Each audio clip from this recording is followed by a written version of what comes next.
کہ میں اندرا کے جذبے سے فولاد رہوں گا، آباد تھا آباد ہوں آباد رہوں گا۔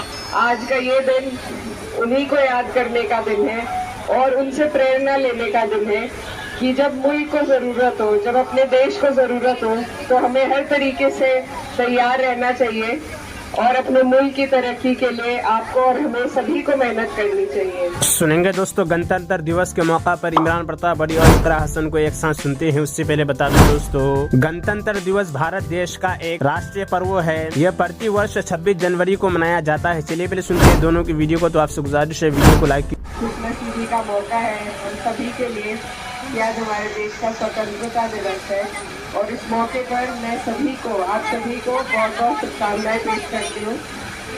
آج کا یہ دن ہمیں جو نصیب ہوا ہے، ہمارے جو پوروج رہے ہیں، بڑے بزرگ رہے ہیں، سوتنترتا سینانی رہے ہیں، ان کی قربانیوں کے بعد انہوں نے جو اپنی جان تک کی قربانی دی ہمارے دیش کو آزاد کروانے کے لیے، انہی کی بدولت ہے کہ آج آپ اور ہم ایک آزاد ہندوستان میں سانس لے رہے ہیں۔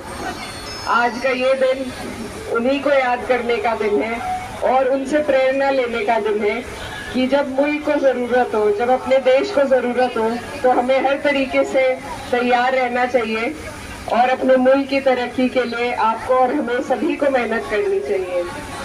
آج ہم آپ کے اسکول میں کھڑے ہیں اور اتنا خوبصورت پروگرام یہاں پر چل رہا ہے، تو اس کے لیے میں گلستہ میم کو سب سے زیادہ بدھائی دینا چاہوں گی۔ ان کی محنت دکھ رہی ہے بہت، اور بس ایک ہی بات کہنا چاہتی ہوں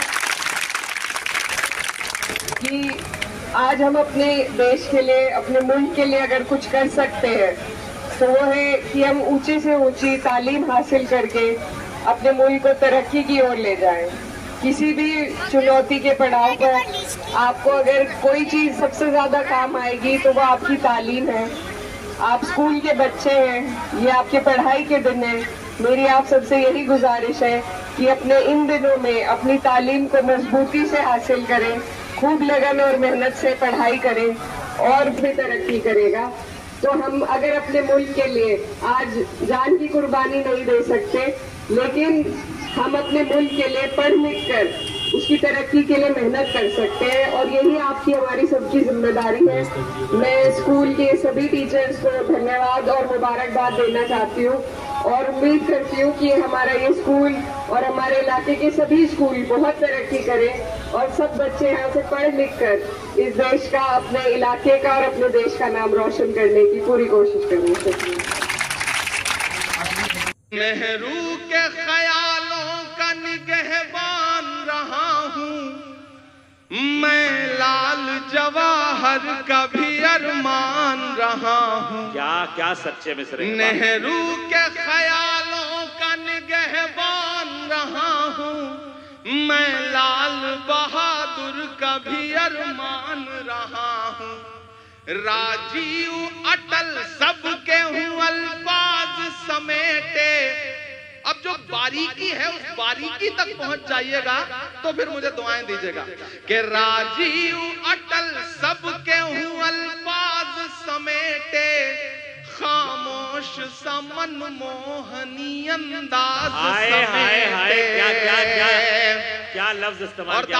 اب مانگتا ہوں تاج پور والوں، سمستی پور والوں کہ خاموش سمن موہنی انداز سمیٹے، راجیو اٹل سب کے ہوں الفاظ سمیٹے، میں اندرا کے جذبے سے فولاد رہوں گا۔ اب تیار رہنا ہے کہ ہاتھ کو قسم دیتا ہوں اگلے مصرے پہ کہ میں اندرا کے جذبے سے فولاد رہوں گا، آباد تھا آباد ہوں آباد رہوں گا۔ زندہ باد زندہ باد زندہ باد عمران بھائی، زندہ باد زندہ باد زندہ باد زندہ باد زندہ باد زندہ باد۔ مجھے یاد ہے کہ تقریباً 8 سال پہلے فیض صاحب ہیں یہاں، فیض صاحب انہوں نے مشاعرہ کرایا تھا، تو میں اسی گراؤنڈ میں آیا تھا ایک مشاعرے میں، اور میرا خیال ہے اس وقت جو آپ نے دعائیں دی تھی بالکل ایسا ہی ہے تاج پور، بدلا نہیں ہے۔ میں بھی بدلا نہیں ہوں، آپ بھی نہیں بدلے ہیں، اور کوشش کریں گے کہ نہ بدلیں انشاءاللہ۔ کہ میں نہرو کے خیالوں کا نگہبان رہا ہوں. ایک ایسا وقت جب نشانیاں مٹائی جا رہی ہوں، وراثتیں مٹائی جا رہی ہوں، تب مجھے لگتا ہے کہ ہمارے عہد کے قلمکاروں کو باواز بلند بولنا چاہیے، تاکہ آنے والی 20 سال بعد 30 سال بعد جب تاریخ یہ کہے کہ تم کیا کر رہے تھے، تب ہم کہہ سکیں کہ میں ڈرا نہیں، میں جھکا نہیں، کہیں چھپ چھپا کے کھڑا نہیں. جو ڈٹے ہوئے ہیں محاذ پر، مجھے ان صفوں میں تلاش کر. ہم بول رہے ہیں آپ کو حق ہے کہ نہرو کے خیالوں کا نگہبان رہا ہوں، میں لال بہادر کا بھی ارمان رہا ہوں. راجیو اٹل سب کے ہوں الفاظ سمیٹے، خاموش سا منموہنی انداز سمیٹے. میں اندرا کے جذبے سا فولاد رہوں گا، آباد تھا آباد ہوں آباد رہوں گا. میں ہند کے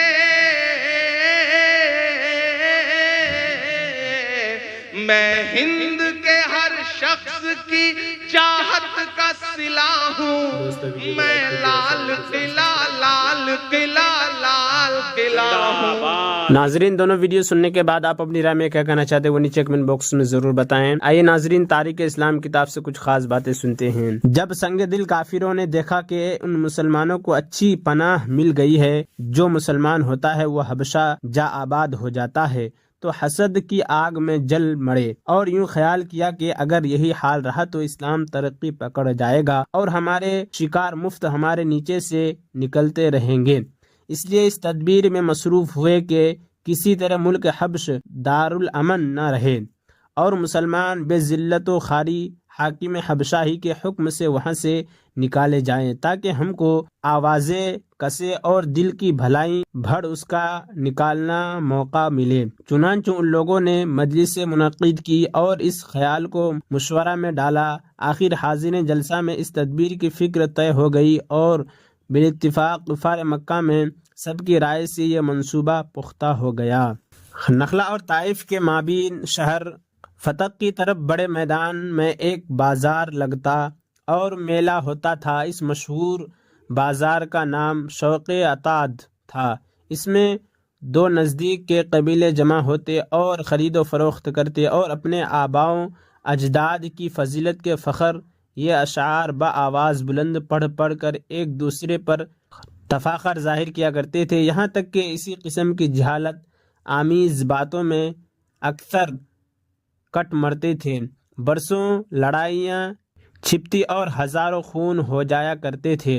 اسی قسم کی لڑائی کنانا و قریش اور بنی حوازن کے درمیان چھڑ گئی اور کامل 9 برس تک ٹھنڈی رہی. ان لڑائیوں میں اگرچہ حضرت صلی اللہ علیہ وسلم کا سن 14-15 برس کا تھا، مگر اپنے چچا کے ساتھ مل کر شریک ہوئے اور آپ نے لوگوں پر ثابت کر دکھایا کہ محافظین کعبہ کے خاندان میں آپ بھی ایک نیبرد آزماں اور دلیر شخص ہیں، کیونکہ آپ اپنے چچا زبیر کو تیروں کے دینے اور وقت پر ڈھال و تلوار حوالے کرنے میں بڑی پھرتی کے ساتھ اپنی جوان مردی کا اظہار کیا کرتے تھے.